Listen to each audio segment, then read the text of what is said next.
morning, Ash. I'm good. How you doing? I'm doing all right. Very nice.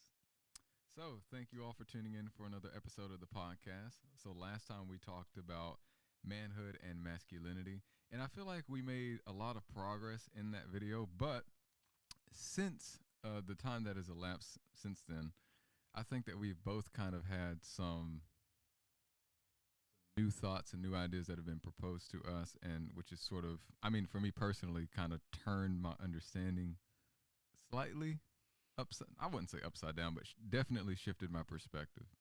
So, do you feel the same way, or do you feel like your perspective is still the same for the most part? Or Well, just recently I've had a few life events that have allowed me to sort of assume more of a role as what I would say that a man assumes, as they progress into manhood throughout their life. So things haven't necessarily changed, but I've had the opportunity to affirm my beliefs. So I am interested to hear about the changes in, because we talked about this before that Geo, you watched a video. I sent him the video, and he texted back immediately after it. He said, "Man, my perspective has completely changed." I was like, "Really?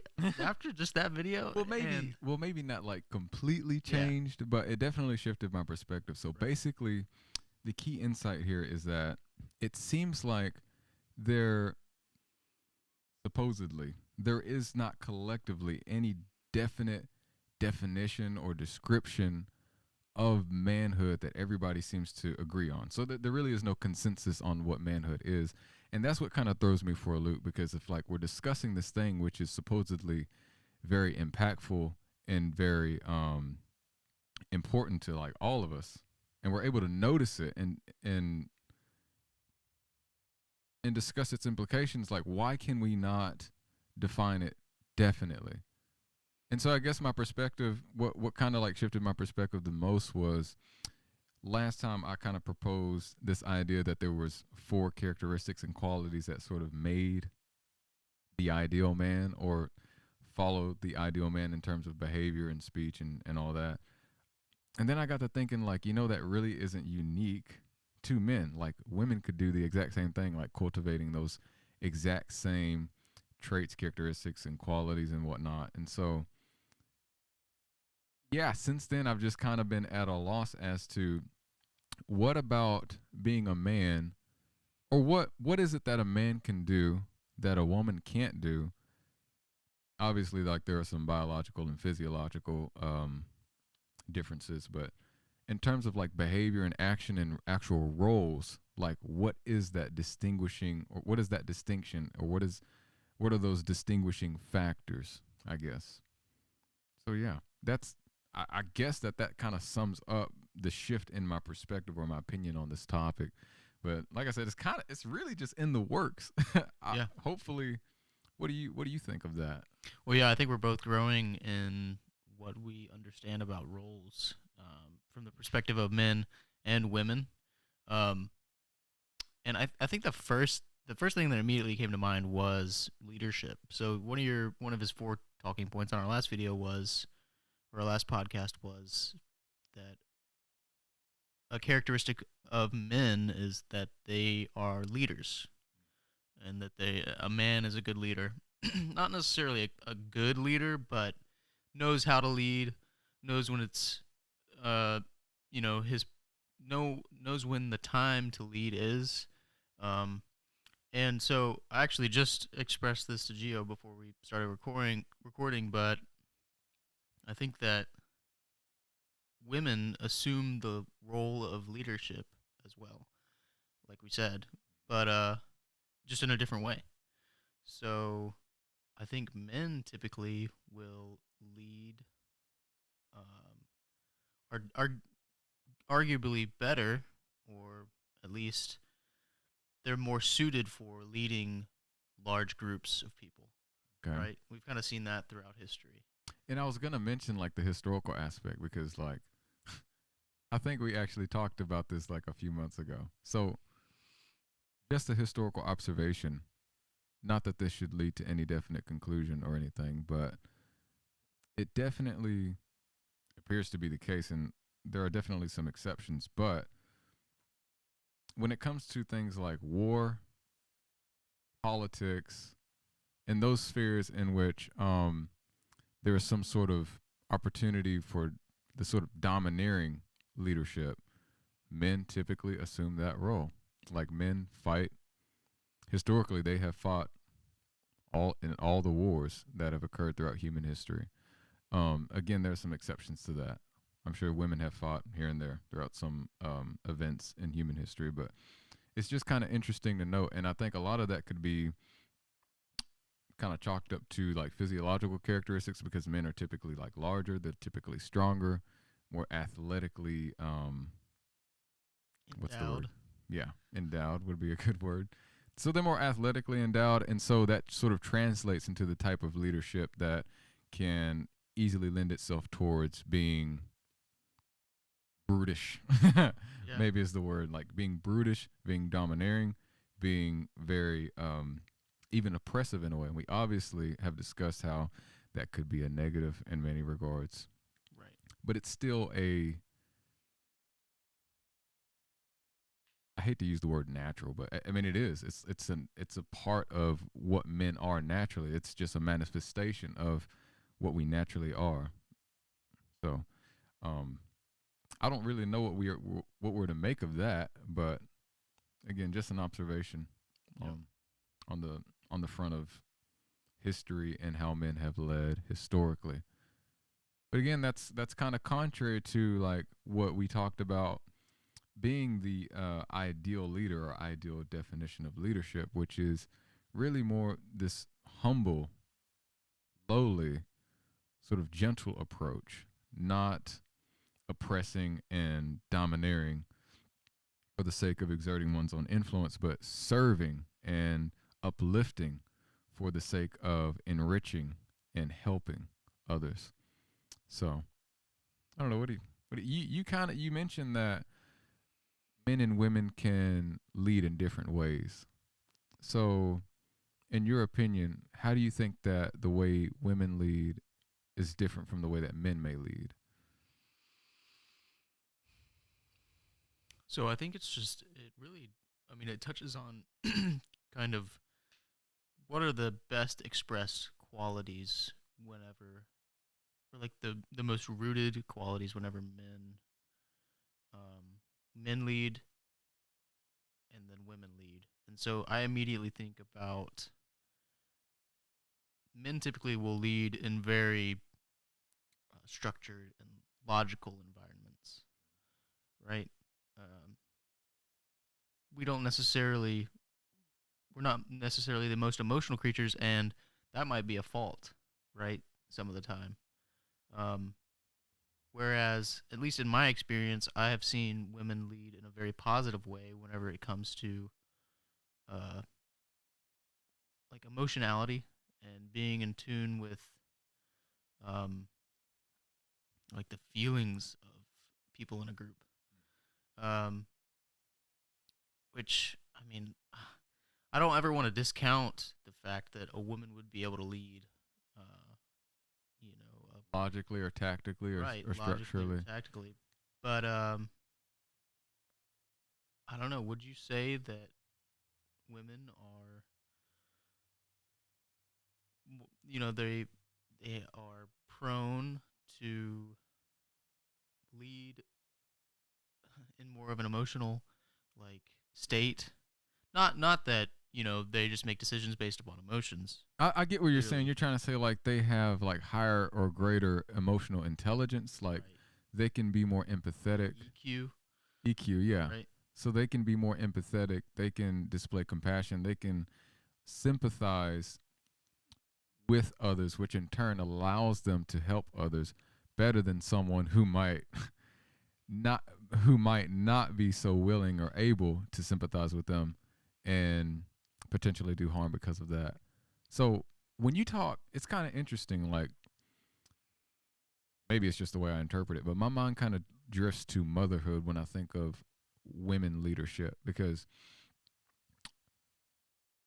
women, of course, obviously they give birth to children, but then they also have a very sort of, I want to use the word primitive, I was but gonna say primal. yeah, it's like a primal or instinctive role in like raising a child and like being that nurturer. And it's not, and that's not to say that women have to be homemakers. That's not to say that like a woman, like her only value or her only potential to serve and to lead is in the home. But I do think that that is important, and that's a job that a lot of people really underestimate and undervalue in the society, because a lot of people think that it is sort of demeaning of a woman or undermines a woman if she limits, quote, limits herself to assuming that role. Right. But the thing is like, let me ask you this, Ash. What would be more meaningful in your opinion if you as a man went out into the world and created a successful business, let's say a successful small business, or if your wife, your potential wife, by being a stay at home mom, for example, and tending to her children, nurturing them and raising them in a way that was perfectly sound, if she, through doing that, created a well adjusted, well rounded, stable adult human being, like which of those two would be more valuable? And I'm not trying to say that either is more valuable, but I'm like, my mind drifts to this idea like, if we don't have well adjusted, like people who are raised well, they won't become well adults. Like they won't become good adults. Like that's one of the things that's breaking down society, is that people are not raised well, and so they're not equipped to go out into the world and be decent people. Right. And so all I'm saying is that I think that there definitely is, whether it's a man or a woman, whoever fills that role, like there is so much potential and there's so much value to enrich the life of a child, of a family, through through through nesting and keeping up a home. And if that looks like being a stay-at-home mom or being a stay-at-home dad, then so be it. But we definitely don't need to undermine this responsibility and this role of having someone at the home, someone who is available to nurture, care for, and be emotionally available and lead children in a way that helps them to become fully well-adjusted adults. Right. I hope I explained that well. Hope it made sense. But Yeah, I don't think that. I mean, you prefaced with that much of our world looks not. I wouldn't even say much of our world, but um, modern Westernization looks at the role of the mother in a negative light. That it has detracted from that woman's abilities as a person to, instead of pursuing um, her wants or success in life, she has chosen the biological role of motherhood and bearing children. And I think that in and of itself is, it's not selfish for you to, want success, but women are the producers of all life on earth, well, all human life on earth, right. right? Which is I mean, men have a part in that too, right. but Men do have a part in that, women bear they children. are the bearers of And all humans. yeah, And I think we look at that as sort of a, I mean, kind of going back to toxic masculinity, that men have this just sort of domineering patriarchal fist in the equation, and we will just sort of beat down on the women to where they are put in this box, and it's like, oh, I only have the option of bearing children or not. right. And it should not be like that. Like it kind of this is kind of like going off on a tangent, but it kind of like reminds me of the topic in relationships. And I'm not in a relationship, so I can't really speak to this too well, but like, how much liberty do you give to your partner? Like, because in a relationship, you and your partner are supposed to belong to each other. Ideally, like you're you're hers, she's yours. Yeah, I said that right. Just had to make sure I said that right. So yeah, you two belong to each other, and so neither of you are entitled to or have the right to impose your will on the other. Everything should be consensual. Like everything should be like, all right, we've discussed this, we've talked it out, we've been civil about it. Maybe we argue, we fight, we have to, separate for a second or a minute or a few days. I don't know, but eventually we come back together and we agree on something if we want to keep this relationship intact. And ultimately, what that looks like in terms of like this discussion of um like what does a woman's role look like in a relationship, for example, like a husband or a boyfriend, but specifically like a husband should not be hell-bent on trying to like make his wife be a stay-at-home wife if that's Right. not what she wants to do. In that case, yeah, it's bad for her to be that if that's not what she wants to do. But at the same time, um, I think it's important to ask like why doesn't she want to do that? Right. And I'm inclined to say that there's a lot of women with that opinion. And look, if I'm wrong, correct me, but there may be a lot of women with that same opinion who simply don't understand or simply do not value how valuable that is. Um, Again, not to say that you should or that you have to, but I just think that we need to draw more attention to how valuable it is to have people in the home who are willing to tend to it. And if that happens to be women, which historically it has been, doesn't necessarily mean that it has to keep being. I'm in favor of this idea that men can do this the same thing. They can be homebodies if they want to. They can be stay-at-home dads. Um, Especially in today's society, there's not enough dads who spend time with their kids. But that's neither here nor there.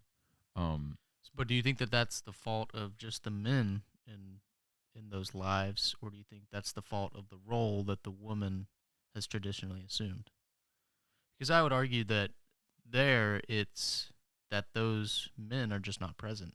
You know, whether it's they're actually not present or that they are spending too much time, which I know, there are all sorts of circumstances where, maybe you work 18 hours a day or something crazy and you're not able to be with your children as often.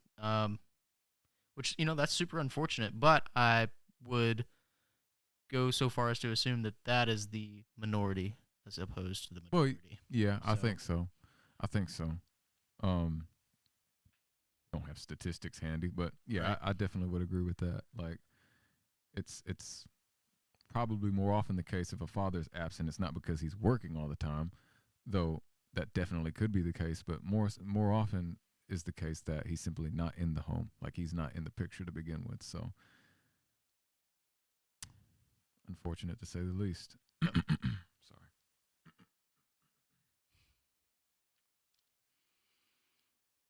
Well, I guess we could start touching on what I wanted to speak about, which was, um, and I hated to end it there, Oh yeah, it's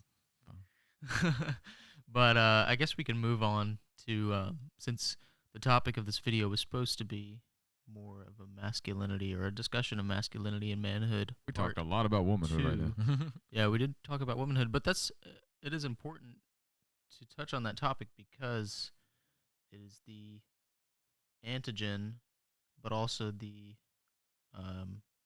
like the yin and yang Yeah, of it's the complementary. yeah, I don't know what the right word is, but yeah, it's the yin to the yang or the yang to the yin. the yang to the yin. Yeah, they're complementary to one another. I did want to say one more thing on that. Yeah, I think we read too much into the fact that women are missing out on personal success because of children.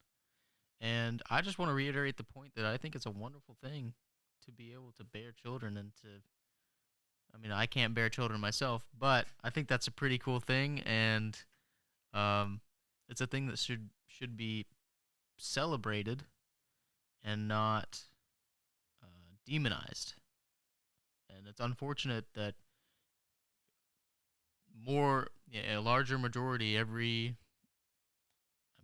step of time of our population is looking at that as a negative thing to have children young or old or somewhere in between. Um, I don't know how you feel about that. And man, not to sort of linger on this topic, but it kind of like reminds me of something. So I can speak from personal experience with this. So like personally, I don't want kids. Like, and it's not because I think having kids is bad. I don't think it's a bad decision at all. I think it's a great decision. Like, if you want to have kids and you can, do it. Like, if you're willing to assume that responsibility, just know that it's a serious responsibility, and you're literally responsible for a life. You're responsible for a someone who's going to grow up and become an adult one day, and who has the potential to do benefit, to do benefit or harm to society. Um, but me personally, like the reason I don't want to have kids, again, not because I think having kids is bad, but just because like I don't want them. Like I literally just don't want them. Like I kind of just like maybe my opinion will change one day, but I kind of just like um childless. I don't Yeah. know. Well, I It, mean, right now is a time in your life that being childless is a fine thing. I mean, you don't right. have a partner or a spouse, so being childless is pretty normal at this point. I wouldn't expect you to pick up a child off the street and start calling them yours. So Touche. touche. But I also do like think like long term I don't see myself ever wanting kids. Like I don't. And again, maybe that'll change one day. Like maybe that will change. I'm not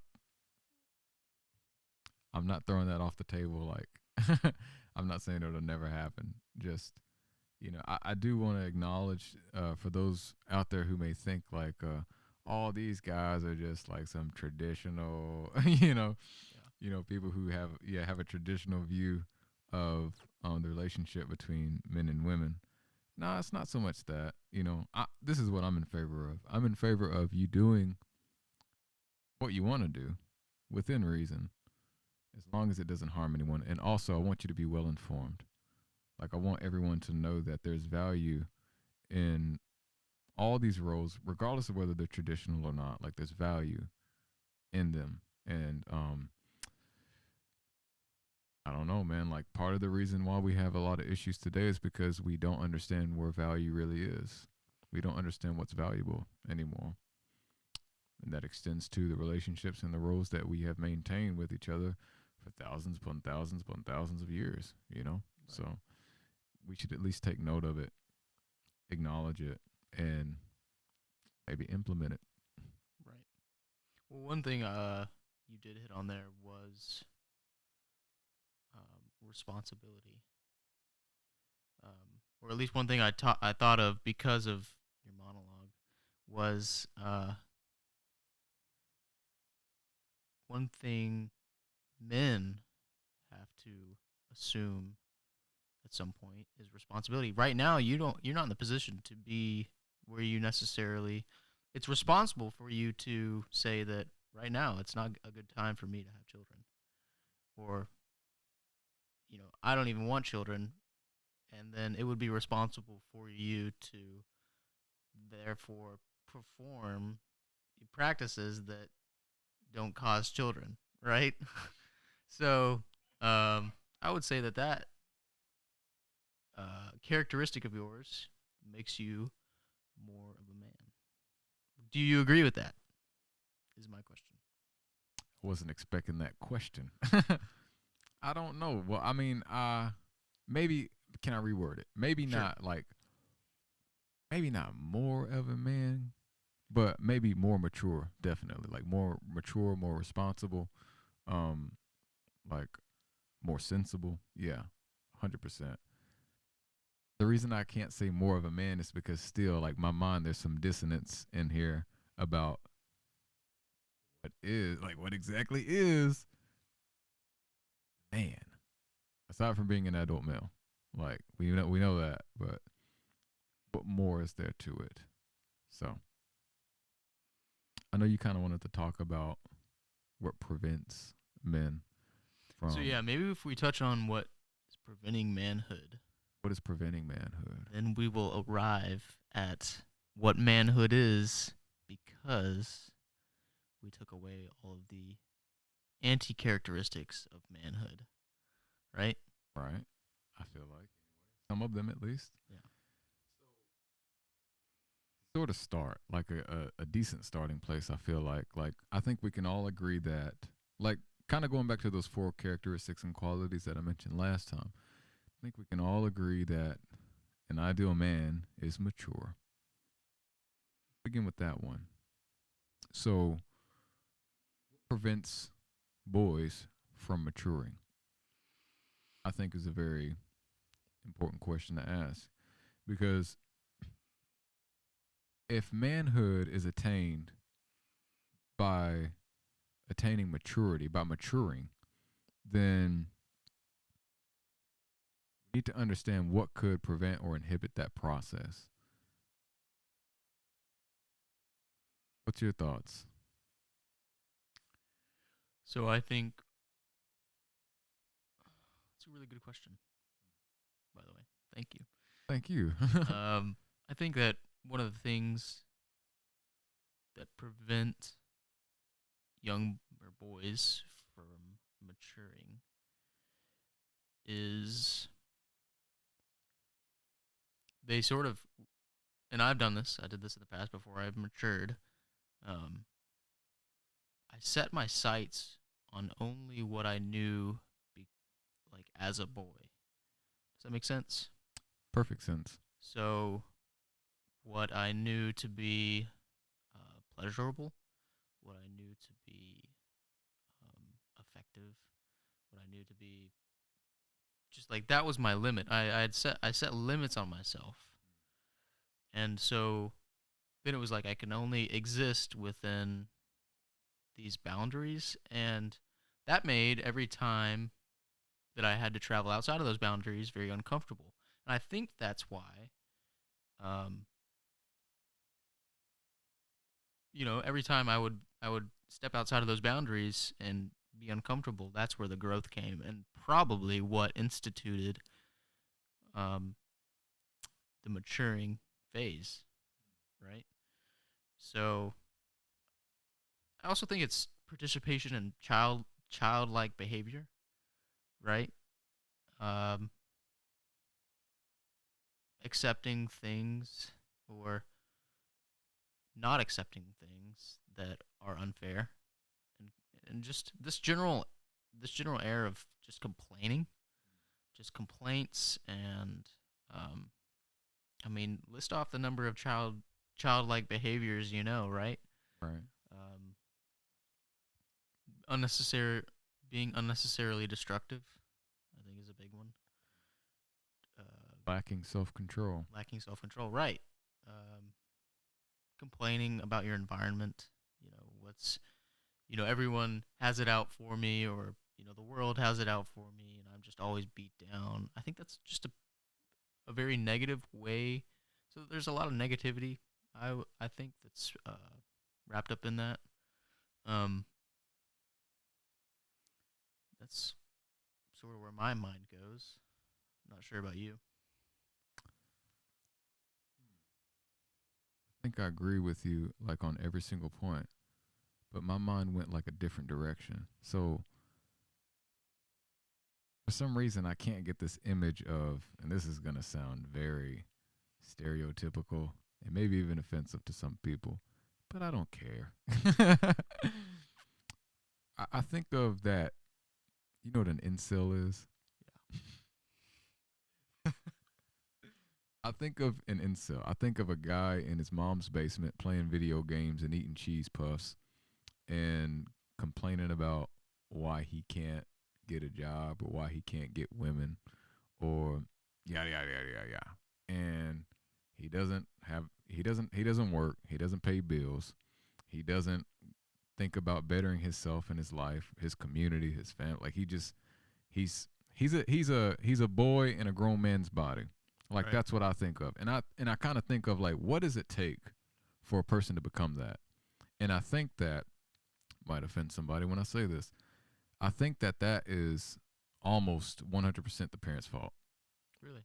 Yes. Because here's the thing, it's like what I've noticed, like in personal observation with people like that I know personally, they are babied.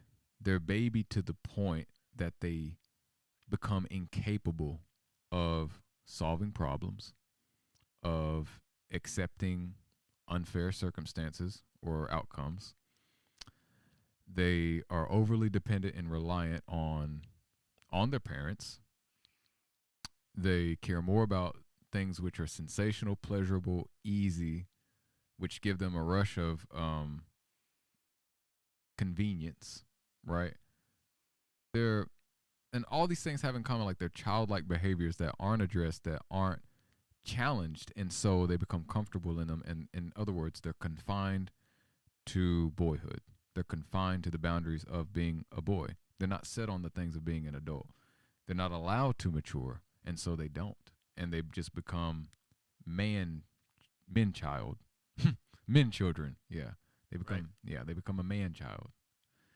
And so yeah, that's kind of the direction for whatever reason.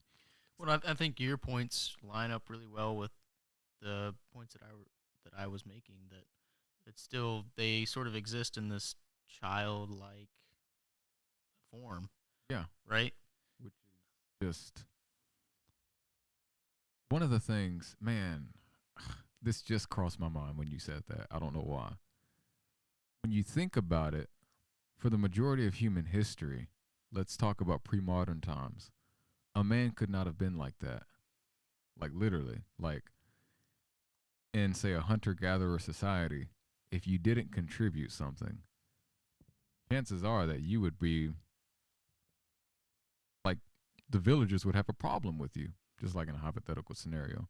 Like, I can't see how, unless somebody was like sick or elderly, I can't see how a fully grown, capable, able adult male could sit around and do nothing and then still be accepted and approved of by his peers. Like, that just to me, but modern society allows that.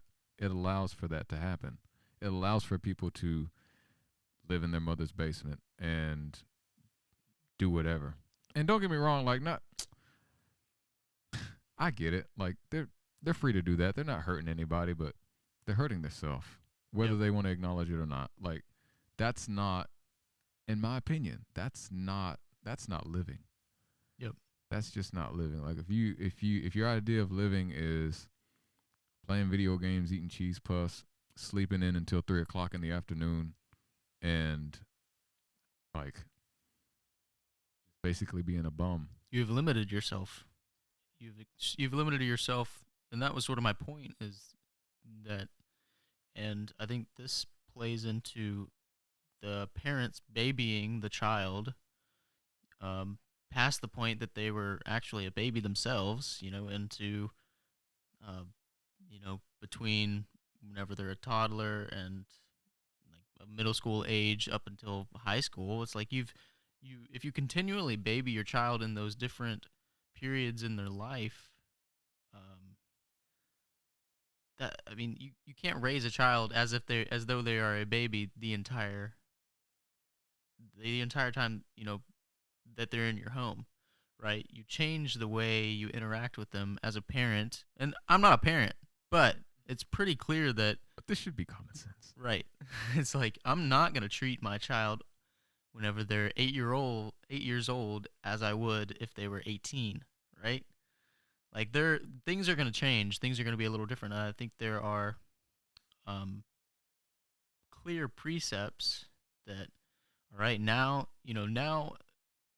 that my child is a 5-year old, I need to institute a little more discipline in their life, and I need to start.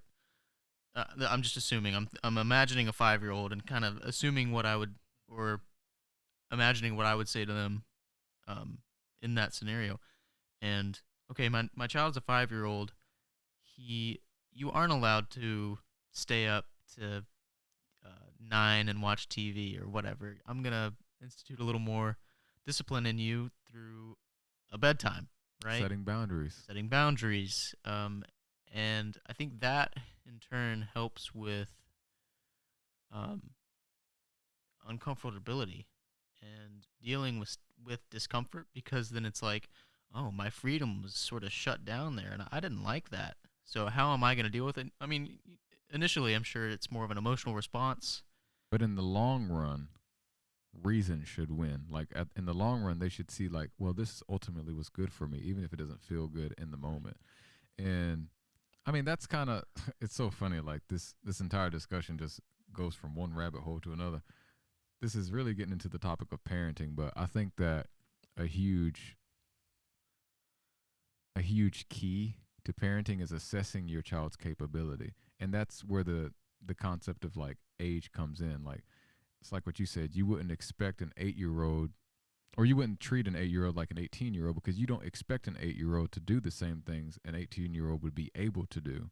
And so you kind of have to assess your child's ability and and help guide them and direct them and set those boundaries in a healthy, civil, respectful way that just ultimately leads them to being a good person. And the common thing that I'm seeing here is that it takes a lot of effort, it takes a lot of work, and it takes a lot of just it takes a lot of a person's life to pour into another person, a child. So And I think that, that's all prepping that child to assume the role of adulthood. And I think in terms of manhood, that is ultimately achieved sort of whenever severance between uh, parents and child is achieved, or achieved whenever that happens. right, right. I Occurs. feel what you're saying. Yeah. Um, it's like I have left my father and mother. I understand these precepts, and hopefully, it was um in a way that wasn't like, things are just severed, right? It's now I'm leaving, and I am not limiting myself to my mother's basement. I am gonna go and take on the world in a sense. I think that's a big part of manhood and womanhood. Yes. Eventually leaving the nest, so to speak, and spreading your wings and Right. just trying to do it on your own. And it takes a lot of courage, the appropriate word. I think it takes a lot of courage to try and do that independently and not opt for, if you're able to, simply being comfortable and being able to rely on mom and dad.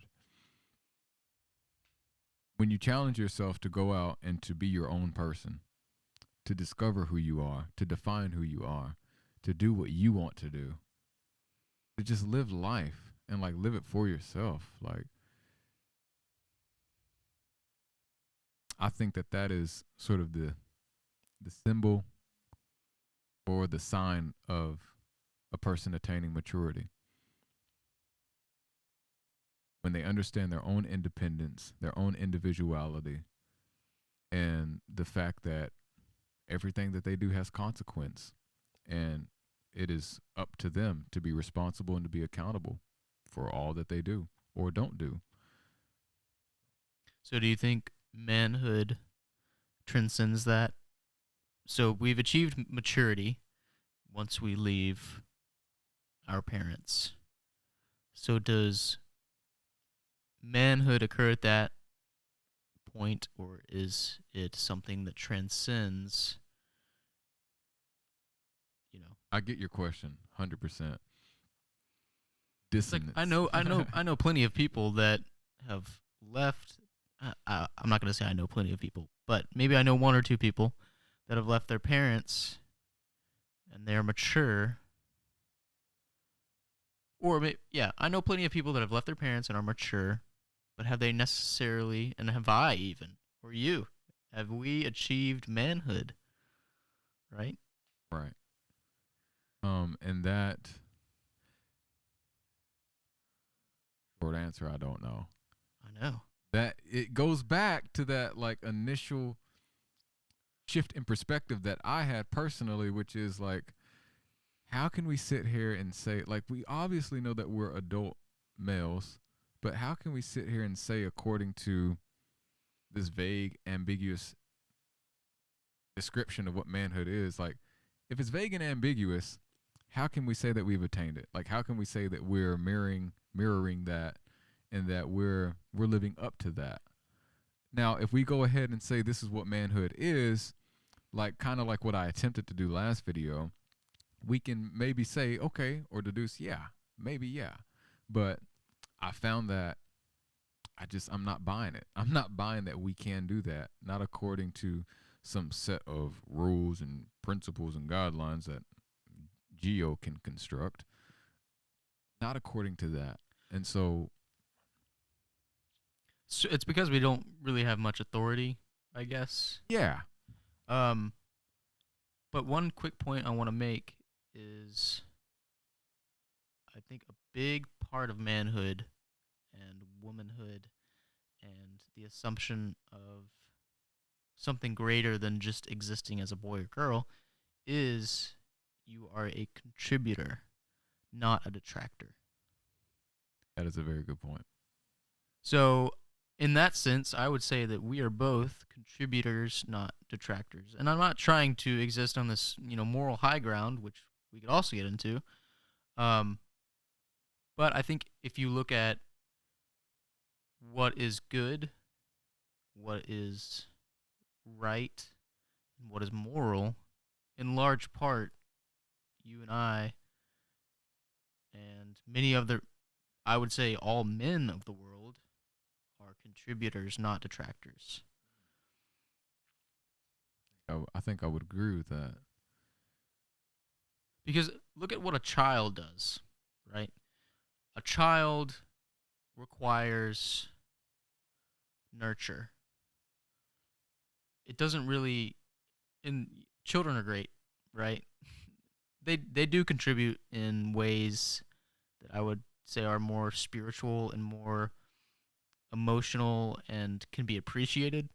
But in terms of contribution, they don't really have the ability to contribute until a certain They age, don't. Yeah, right? they don't have the ability to. I mean, well, technically they could, but they shouldn't be expected to work. For example, like they shouldn't be expected to And I'm not do. even just talking about work. Sorry to cut you off, but Oh no, you're fine. I'm not even just talking about work. I'm talking about um, like genuine help, genuine like the contribution of good ideas, the contribution of um Oh, I've met some pretty smart kids who have some good ideas though. right. Yeah, that's what I'm saying is it's But it, go ahead. I don't know. Like my thing is like generally, yeah, we don't expect children to fill the role of being contributors. Like that's the responsibility of adults. And then once children become adults, that's when they're expected to start contributing.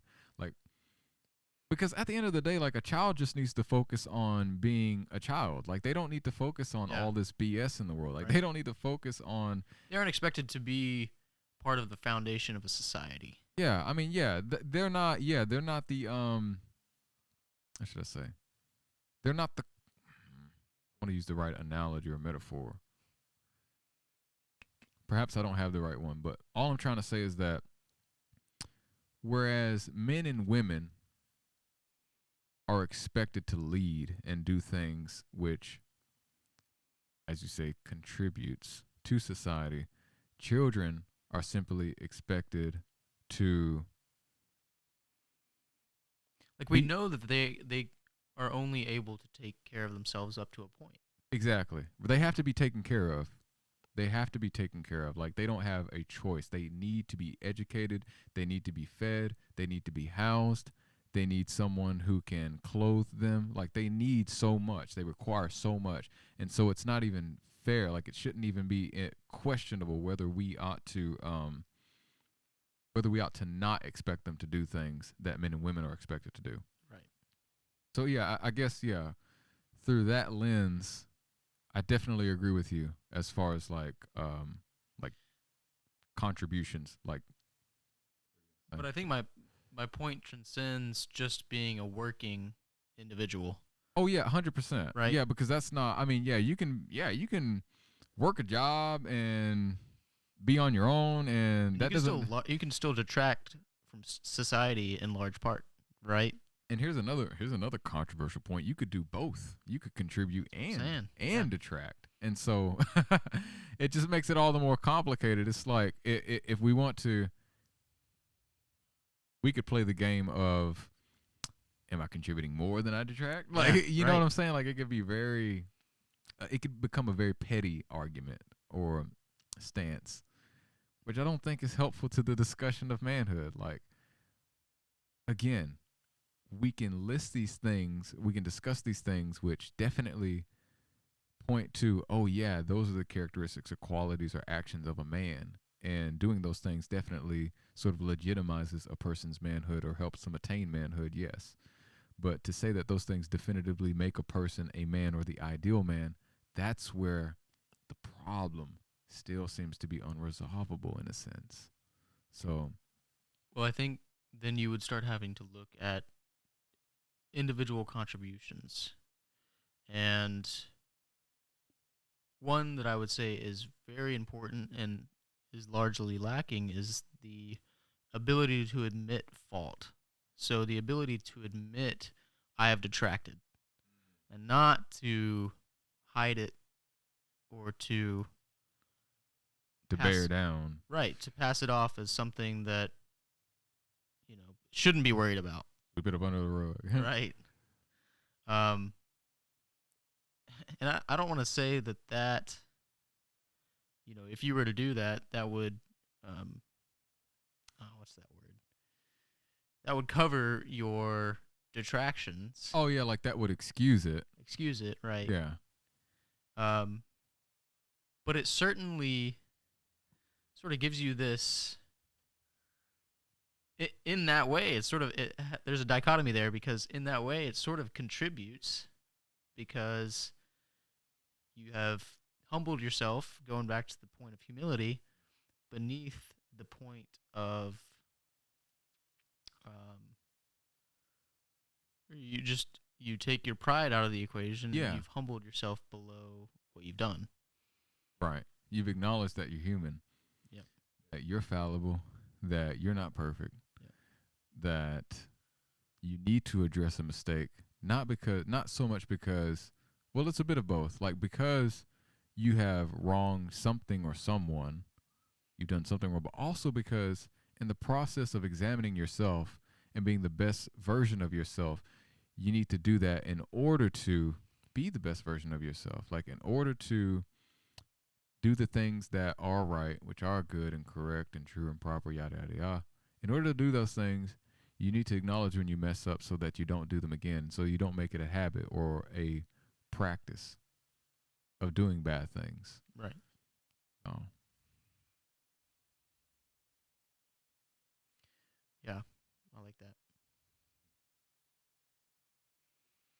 So we've sort of settled on it's not good, or you would rather be a contributor versus a detractor. 100%. But at the same time, And I don't think you should. I think that it's not. There should be no sort of social credit on that matter, right? I've made this many contributions, but I've made this many detractions, and I think you could argue that most of us would probably. I mean, it would be very impossible to assign any sort of point system to to that. try and measure or gauge that, yeah, it'd be impossible. But I guess that's sort of besides the point. Um, yeah, I think men and women, in large part, uh, contribute more than they detract, and I'll just leave that there. All right. I guess one other thing we were gonna get into is what. Oh, well, sort of what we started to talk about, and then we got off on this tangent. But what prevents men from or boys turning into men? And so we talked about sometimes it's the parents' fault, which I don't know. I don't know where I really stand on that. Whether it's the true fault of a parent or Well, yeah, I can see how that'd be a controversial stance because, that the individual themselves I mean, yeah, the sort of individual, stands in the road, in yeah, the middle of the because road, and a parent. Here's the thing: a parent can do everything wrong, and that individual still come out really well. right. And then a parent can do everything right, and that individual still come out very bad. Like, so, It's nature versus nurture, right? yeah, yeah. I mean, yeah, it could definitely, yeah, that definitely has some implications in that. Just what a person's general predispositions are like, But and it then, sucks to say that. Like some people, just because of say their natural behavioral tendencies, that they may be quote doomed to becoming that type of person. In the example, the bum who sits in his parents' basement. I hate to use that you really example. like that example. I hate to use it because it's like it's so stereotypical. The incel, yeah, I mean, it really sucks to kind of acknowledge that, but that is kind of the truth. Like, there are some people who are just lazy. Like, there's some people, and it's controversial, but yeah, there are some people who just they don't have the same drive, the same charisma, the same extroversion, the same, that sort of lends most people in society to be successful, you know?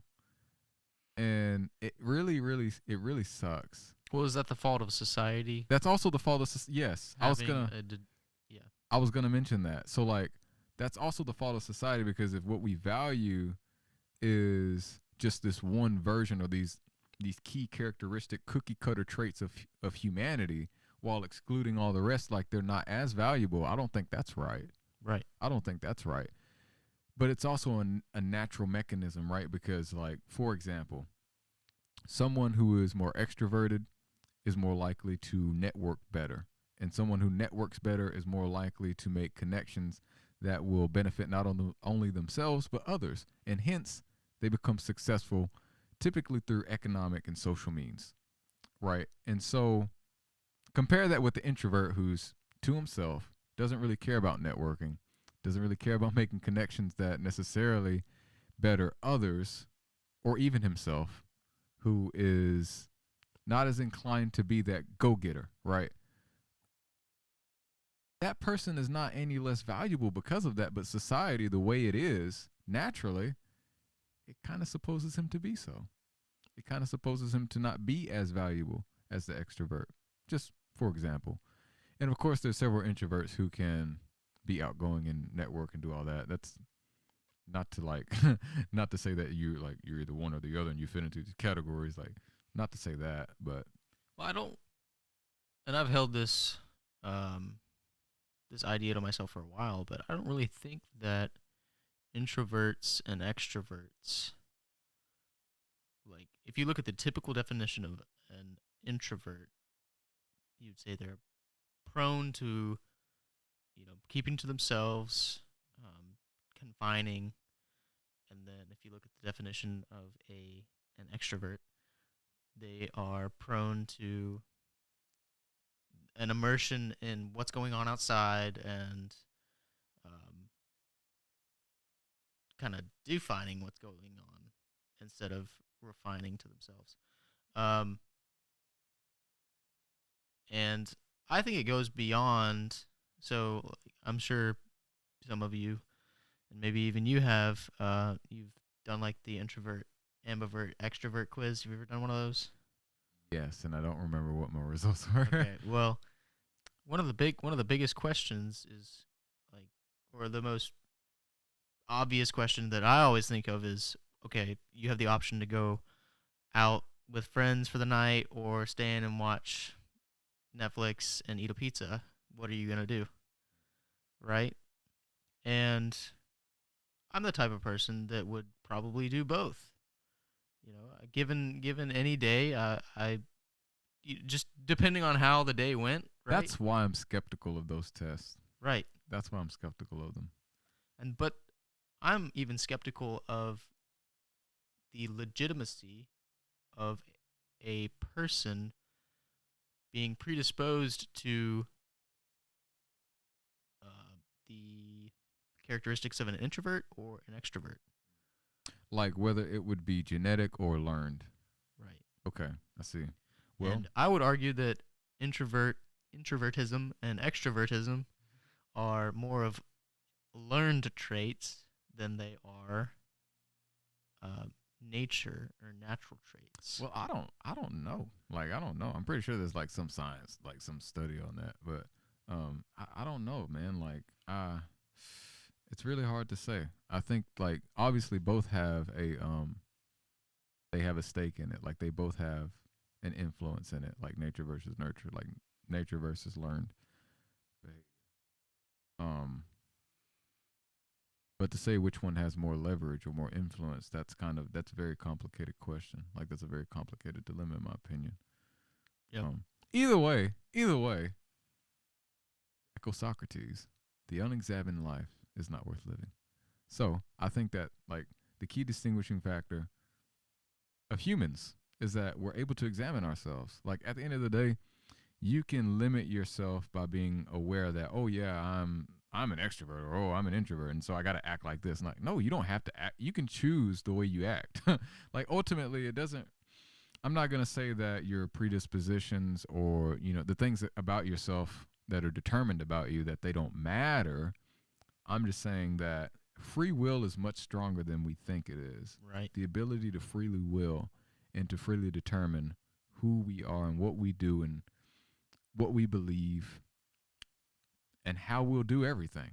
Like that is so powerful if we can ever tap into it. But it can only begin with the examination of the self. Right. Otherwise, And I like your point about it's limiting to I'm an introvert. yeah. I'm only ever going to be an introvert. So I might as well just act like an introvert all the time. Right. It's very limiting. Very And limiting. the same would be true for an extrovert. Although, in my mind, and I don't know if this is the case, if this is your experience, but in my mind, extrovert is a little more societally functional, sort of to your point. Yeah.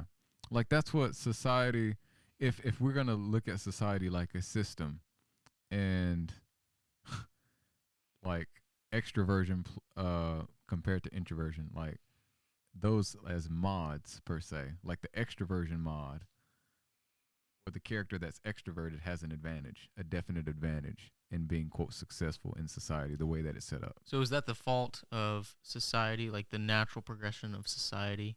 Because we're I think we are supposed to be very involved and social creatures. Like we just, in my mind, we want to be social. Like Yes. we will go out of our way to be able to socialize with people. We're supposed to be with people. But we socialize in different ways and that's the thing. It's like I think so I don't know the proper definitions. I've heard several definitions of extrovert and introvert, like the words extrovert, introvert. I heard someone say that it being an extrovert as opposed to being an introvert refers more to how you restore your energy Hmm. or your I don't know Okay, if energy yeah. is the right word. Like How extroverts you get a recharge? yeah, exactly. Like extroverts, if they want to recharge, they want to go out and do something and be around a lot of people and be basically outgoing. Like that's how they recharge. Introverts, they need time to themselves to recharge. Okay. And here's another thing, which I think we also need to acknowledge this. I like to envision like these these dials. So every person has an introvert and an extrovert dial. It just so happens that certain people's dial for extrovert and introvert respectively is dialed more up or more down, you know. Right. But we all have an extrovert in us and we all have an introvert in us because we're all human. Like we all have the capacity to be reserved and to be introverted or to be outgoing and to be extroverted.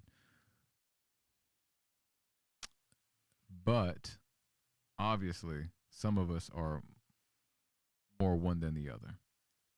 And then there's some people who claim to be ambiverts, which is a mixture of both. But I Well, then think we're, that's what everyone would be, I right? mean, yeah, I If think we we're all all had ambiverts, dials, honestly.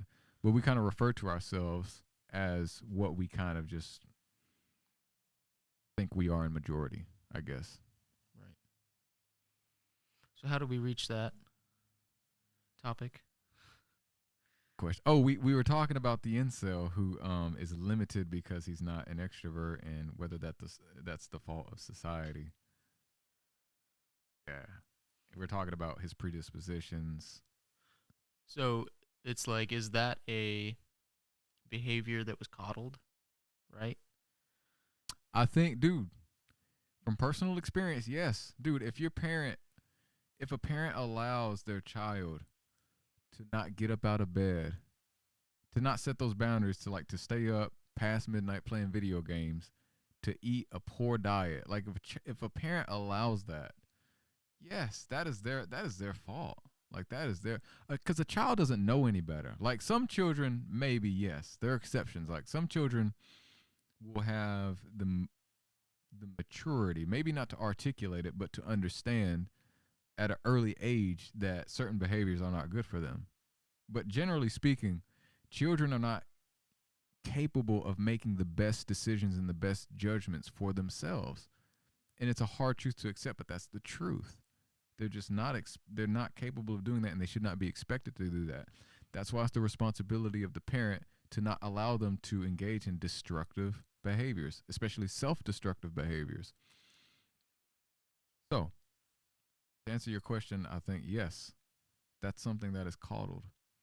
Right.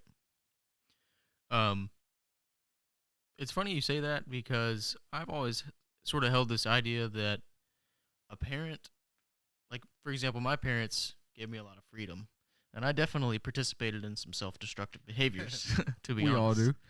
do. Um, but I think those were always. It was always the difference is those behaviors and the participation in them, and the idea that I might someday, run into those behaviors and have an opportunity to participate in them was always prefaced by my parents as what is right and what is wrong.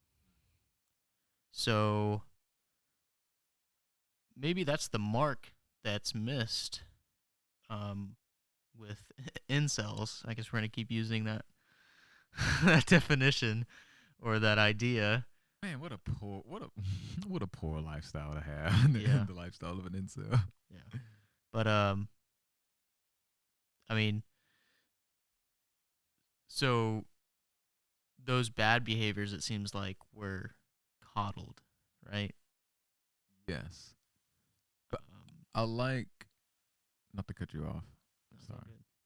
I like how you mentioned with your raising, like with your parents, they gave you a lot of freedom, but they prefaced it with right and wrong. And so, like, it kind of brings it kind of brings to my mind, it brings attention to my mind this possibility of a parent being very overbearing and being like, you need to do this, and never explaining why to a child, and never giving that child the impression that they actually have the freedom to choose for themselves and understand that there are consequences to what they do, right? Right.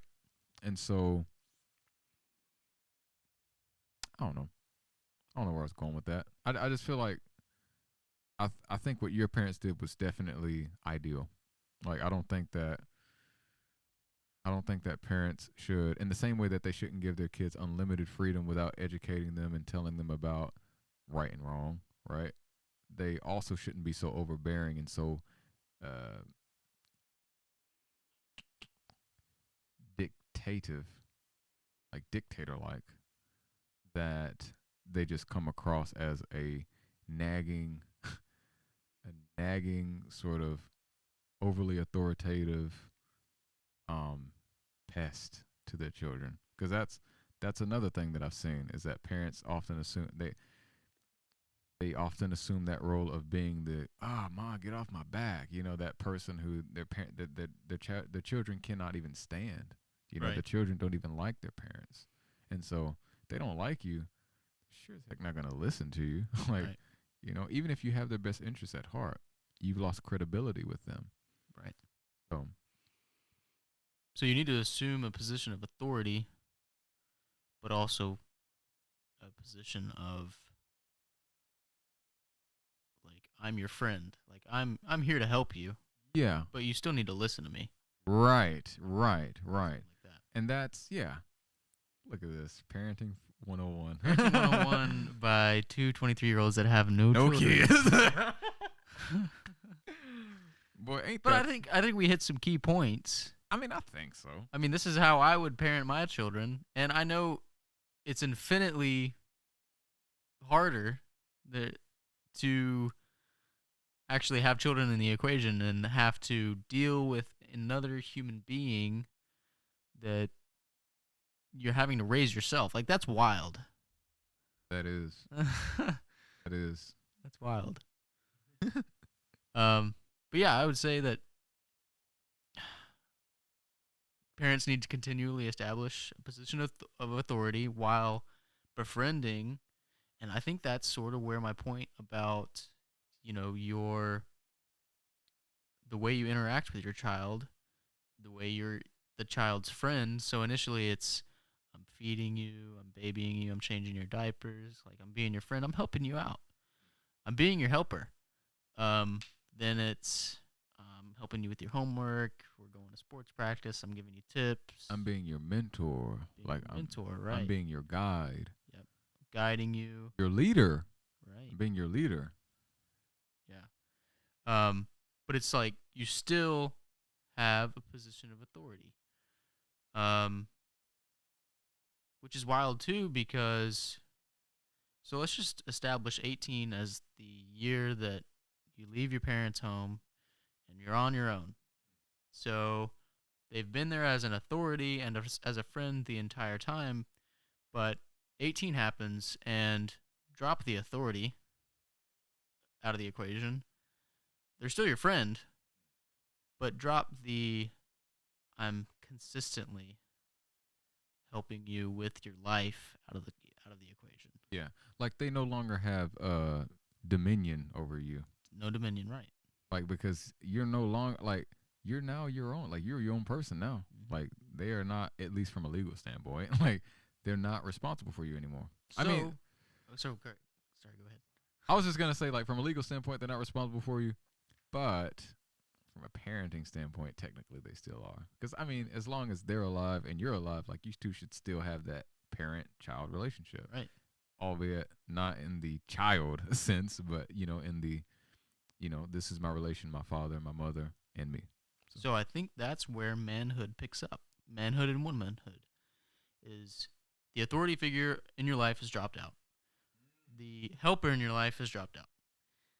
Yeah. Now you as the individual have to both assume the cognitive authority over yourself and you have to understand that I have to help myself to Yes. life. Right? And hopefully both the authority and the helper have gauged themselves correctly around what is good and just and moral. Yes. Those good things. I really like my new definition of manhood. I think it's a very solid one. When you said that, like what came to my mind immediately is just the word independence. You are independent. Like that's not to say that you are totally solo, like you're totally alone and by yourself, but it means that you are pronounced. I like the word you used last time on the podcast. You're a pronounced man. You're your own man. You are a mature man who has that authority and that helper within himself. Right. Dude, I think that's beautiful. Write a poem. You should write a poem. So does it end there? I don't think it does, honestly. Like I do think I think that's a ending point, but it's not the ending point, if that makes any sense. So there's Like- still pursuit for what involved? Well, maybe not pursuit, but just more exploration. Because I think what we have, it's kind of like the earth. Like if you imagine the earth, if you knew nothing about it and you had hundreds upon hundreds upon hundreds of lifetimes to explore it. So like you could understand what it is. Like you could understand like there's this thing, this big thing, Hmm. and I have all the time in the world, like literally, to explore it. All you're doing is simply like exploring in more detail what that thing is. Like you already know what it is, but you're trying to like explore and better understand it what it is. So like we have, in other words, we have the breadth of understanding. We simply don't have the depth of understanding that we need, in my opinion. And so just thinking about like the end of the of the topic of manhood, like trying to understand what it is, like what is that definitive answer? Maybe we just have to accept that we can't find that definitive answer that we can all collectively agree on. What we can agree on is that we need to explore it more, and the best way to explore it more is to do it with each other through conversation and through sharing of perspectives and experiences and original ideas, like you just had. So. Hopefully that was original, although Yeah, I mean, well, I'm sure it's nobody's been said before. nobody's gonna file a patent for it. I don't think you could, but I don't know. Intellectual property, anyone? Or property, we have it documented. Don't try any funny thing. Don't try any funny business. Okay, what do you think? It's good. Yeah, I'm pleased with where we have arrived. Hopefully, in the future, we can continue to explore this topic. Um, so I guess we haven't really arrived, but at least we've. In my mind, I'm now comfortable with saying that I can leave this topic behind for, you know, hopefully that in hopes that we will pick it up in the future. Yes, I But definitely want to come back to it. yeah, but with sort of a definition for myself to keep exploring in my life, um, that I am the authority in my life, and that I am my own helper for the time being. Um, yeah, And you're the benefactor of your own authority and your own ability to help yourself. that's true. Yeah, and hopefully that doesn't result in any sort of selfishness. But Oh yeah, I'll keep y'all updated. we'll see in time. Yeah. Well, thank you for another great conversation once again, Ash. Yeah. Thank you all for tuning in to the video and the podcast. I hope that you enjoyed it. If you have any questions, thoughts, ideas, critiques, etc., please leave them down in the comment section below. We really look forward to seeing what you might provide and offer in terms of feedback. And yeah, I guess until next time, hope you stay safe and be well. Bye-bye. Bye.